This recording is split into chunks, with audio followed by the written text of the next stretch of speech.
हक्क परिषदेचा विजय असो. मोफत उपचार आमच्या हक्काचे झालाच पाहिजे. मित्रांनो, सरकारच्या जमिनी घेऊन सरकार बरोबर करार करून आम्ही सर्वांना मोफत उपचार द्यायला बांधील आहोत असे बोर्ड सरकारने यांना हॉस्पिटलवर लावायला सांगितलेत. हे हॉस्पिटलवाले स्वतःची जाहिरात करणारे बोर्ड मोठ्या मोठ्या होर्डिंगवर प्रत्येक चौकात लावतात, मात्र गरिबांना उपचार देणारा बोर्ड हॉस्पिटलच्या पाठीमागच्या भिंतीवर कोणाला दिसणार नाही असा अत्यंत छोटा लावतात. लोकांना मोफत उपचार मिळाले पाहिजेत ही माहिती हॉस्पिटलकडून दिली जात नाही. जोपर्यंत तुम्ही लाखो रुपये भरत नाही तोपर्यंत तुमचे उपचार केले जात नाहीत. जोपर्यंत तुम्ही लाखो रुपये भरत नाही तोपर्यंत पेशंटला घरी सोडत नाहीत. जसा एखादा किडनॅपर एखाद्या मुलाला किडनॅप करून ठेवतो आणि पैसे भरल्यानंतरच तो त्या मुलाला सोडून देतो, तशा पद्धतीने हॉस्पिटलवाले पेशंटला किडनॅप करतात.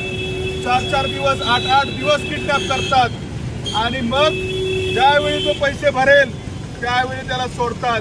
या सगळ्या गोष्टींना चाप लावण्यासाठी रुग्ण हक्क परिषद आणि समस्त जनतेची मागणी आहे की रुग्ण हक्क संरक्षण कायदा झाला पाहिजे.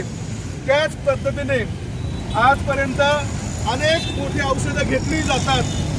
लाखो रुपयांचं एक इंजेक्शन आहे, 50,000ची इंजेक्शन आहेत.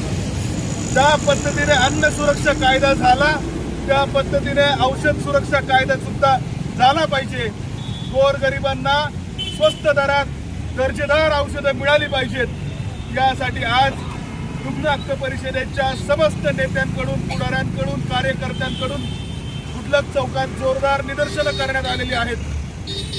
हॉस्पिटलवाले लुटारू झाले. हॉस्पिटलवाले अत्यंत लोकांना खिशावर दरोडे घालणारे झालेले आहेत. या सगळ्या हॉस्पिटलची मस्ती उतरवण्यासाठी सरकारने एकनाथ शिंदे मुख्यमंत्री यांनी, उपमुख्यमंत्री अजित पवार, देवेंद्र फडणवीस यांनी लवकरात लवकर राज्यात, केंद्रात रुग्णांच्या हक्काचा संरक्षणाचा कायदा केला पाहिजे. एकीकडे मुख्यमंत्री सहाय्यता निधीसाठी एकनाथ शिंदे म्हणतात आम्ही 100 कोटी रुपये खर्च केले. खरं तर हे सांगताना मुख्यमंत्र्यांना जनाची नाही मनाची काहीतरी वाटली पाहिजे. पुणे महानगरपालिकेसारखी महानगरपालिका फक्त पुणे शहरासाठी वर्षाला 100 कोटी रुपये खर्च करते आणि तुम्ही राज्याच्या 35 जिल्ह्यांसाठी 100 कोटी रुपये खर्च करता. हे सांगताना तुम्हाला अभिमान नाही तर लाज वाटायला पाहिजे होती. 1700 कोटी रुपये मुख्यमंत्री सहायता निधीमध्ये आहे म्हणता, मग महिन्याला 100 कोटी रुपये द्यायला हरकत काय?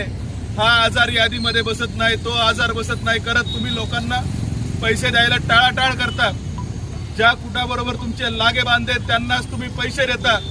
100 कोटी रुपयांसारखी क्षुल्लक रक्कम फार मोठी रक्कम असल्यासारखा आविर्भाव आणता. हे सगळ्यात पहिलं बंद झालं पाहिजे. मुख्यमंत्री सहाय्यता निधी सरसकट सगळ्या रुग्णांना मिळाला पाहिजे. 3 लाखापर्यंत त्याची तरतूद झाली पाहिजे. या मागणीसाठी आम्ही संतप्त आहोत, आग्रही आहोत. जर अशा पद्धतीने केलं नाही तर महाराष्ट्रातल्या प्रत्येक चौकात, प्रत्येक शहरात अशा पद्धतीने आंदोलनं केली जातील. आज आम्ही पोलिसांच्या विनंतीला मान देऊन संयमाने आंदोलन केलं, मात्र पुढचे आंदोलन ही रस्त्यावर उतरून रास्ता रोको आंदोलन केल्याशिवाय राहणार नाही याची ग्वाही देतो. रुग्ण हक्क परिषदेचा, रुग्ण हक्क परिषदेचा.